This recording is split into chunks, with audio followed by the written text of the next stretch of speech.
Being a programmer is one of the hottest titles you can have these days, but it's also one of the most misunderstood identities. My name is Marcella Jewell, and I am a programmer. Now, I don't identify as a programmer because of my technical skills. I actually identify as a programmer because I have this passion to create work that will truly create an emotional experience for the people who see it or use it. And this idea came to me back when I took computer science, and has become more prevalent as I have started my own company and built a few apps. And what's amazing is that programming can really be extracted from the technical realm and applied to anybody's life. So you all can be programmers.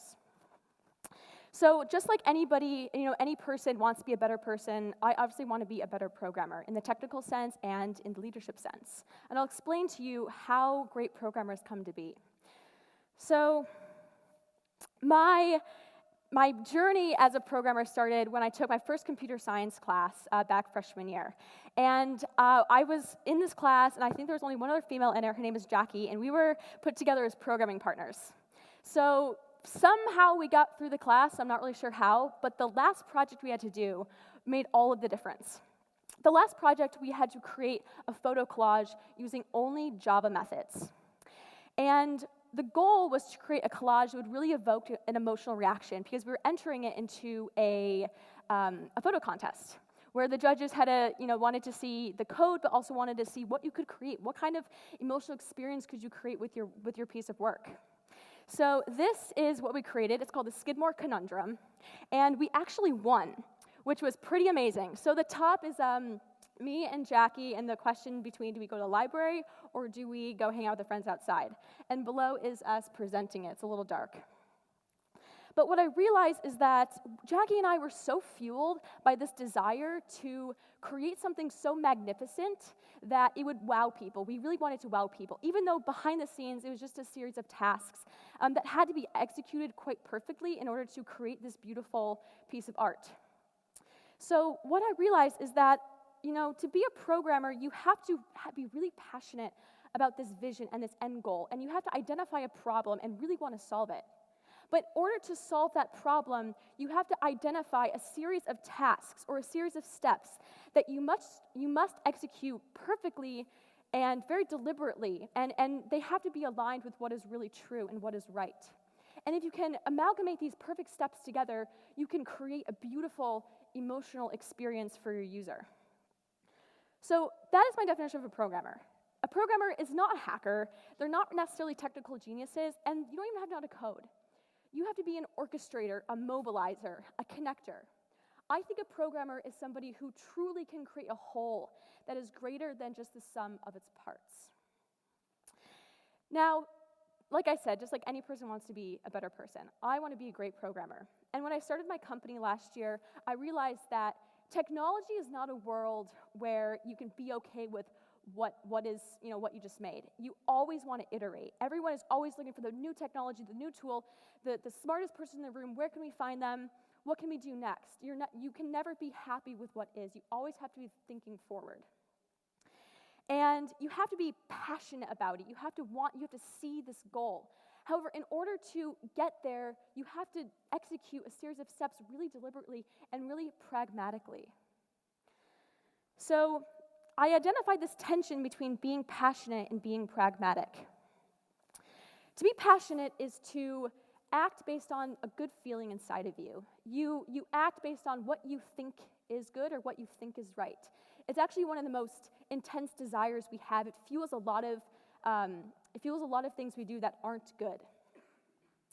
And so a passion is like a desire, whereas being pragmatic is more like looking for a goal. You identify the practical consequences of your actions before you actually go do them.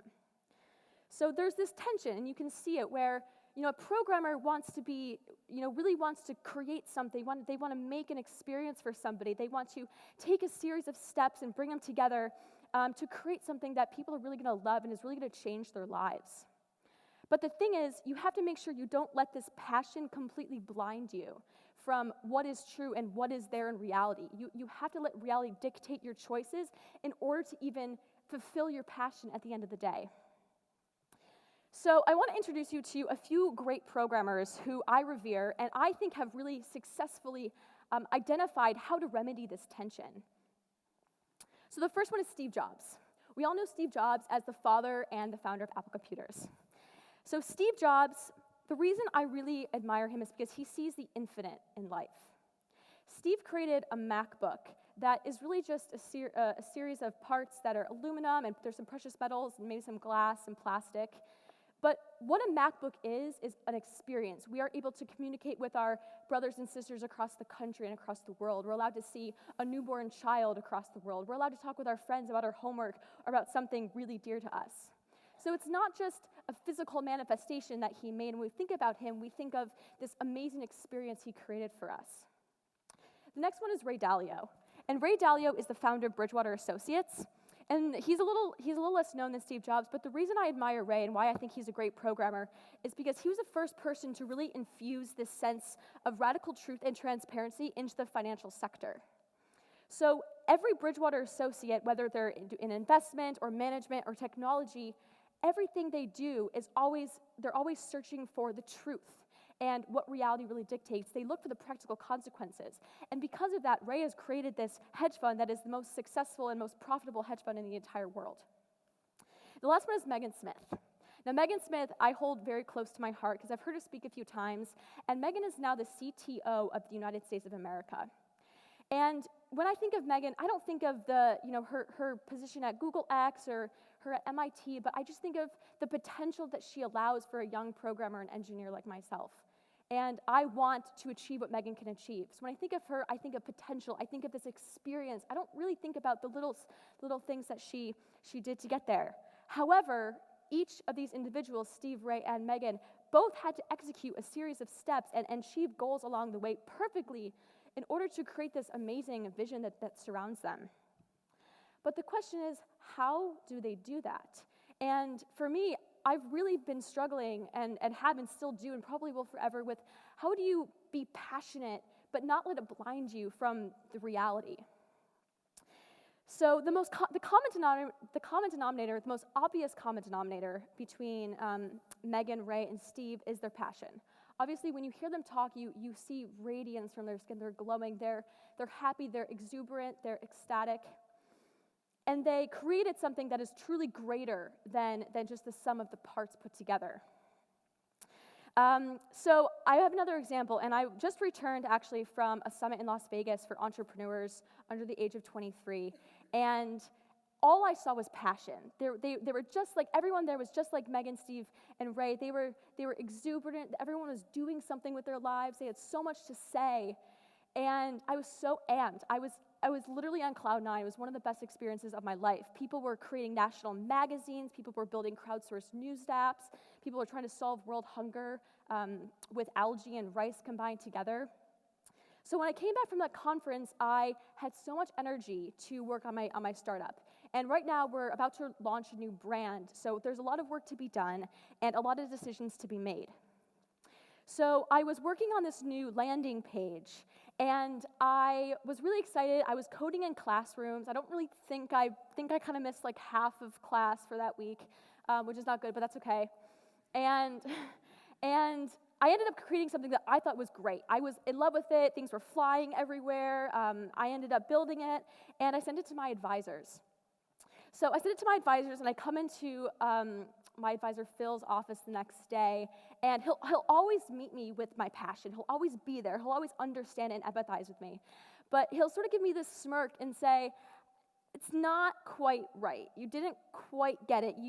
It's great that you're super passionate about it, and I know this is totally what we need in the future, but we haven't really identified X, and we don't really know Y, and we really need to figure out and do some research on Z. And to this point in my life, I feel like I've really gotten to where I am because of my passion. And I sometimes use it as a clutch, actually, when it's, I don't even know, presenting something like a TED Talk or presenting something in class or just making new friends and with people I don't even know or with strangers. And the problem with that is that it only really works in the emotional sense, but when you're working in business, you have to be very pragmatic about the decisions you make.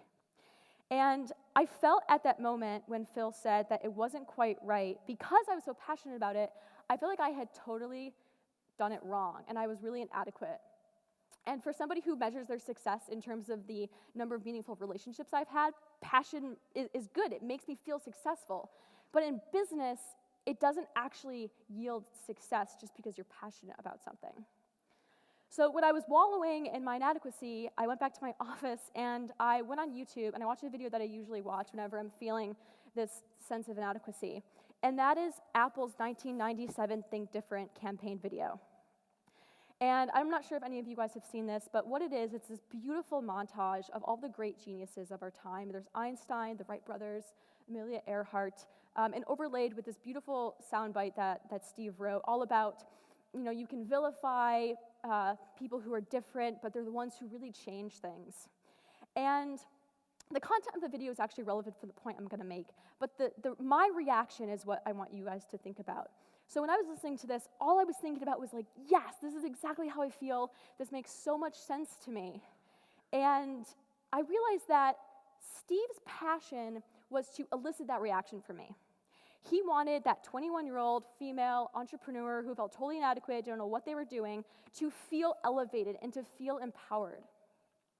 And I realized that in order to actually get there, he had to know exactly what I wanted to hear, exactly the way I was feeling. He needed to know what I was doing when I was feeling it. He had to be very pragmatic about the steps he took to even create that magnificent work of art that evoked such an emotional reaction in me. And at that point, I realized that you have to put such an emphasis on pragmatism before you put an emphasis on passion, because passion will be there. So this theory that I created is that these great programmers are fueled by passion, but they're actually moved by pragmatism. The passion is the fuel, but the foot on the pedal is the pragmatism. What actually gets them to execute is being pragmatic and identifying what is true in reality, and then making decisions based off reality. Because you want to be right. You want to be right in business, you want to be right in the real world, and you have to be right when you're writing code. I mean, an app is made from a series of syntax or a series of algorithms or functions that work perfectly. There's no, oh, it sort of works. No, it has to work perfectly. And you have to be very deliberate and pragmatic about the decisions you make when you are writing an app. And just like in life, you have to be fueled by passion but moved by pragmatism to truly create a magnificent piece of work that evokes an emotional reaction from somebody. So, I want to be a great programmer. I want all of you to be great programmers as well. And in order to be a great programmer, you have to be passionate about being pragmatic. That is the way you will be able to create a whole that is truly more magnificent than the sum of its parts. Thank you.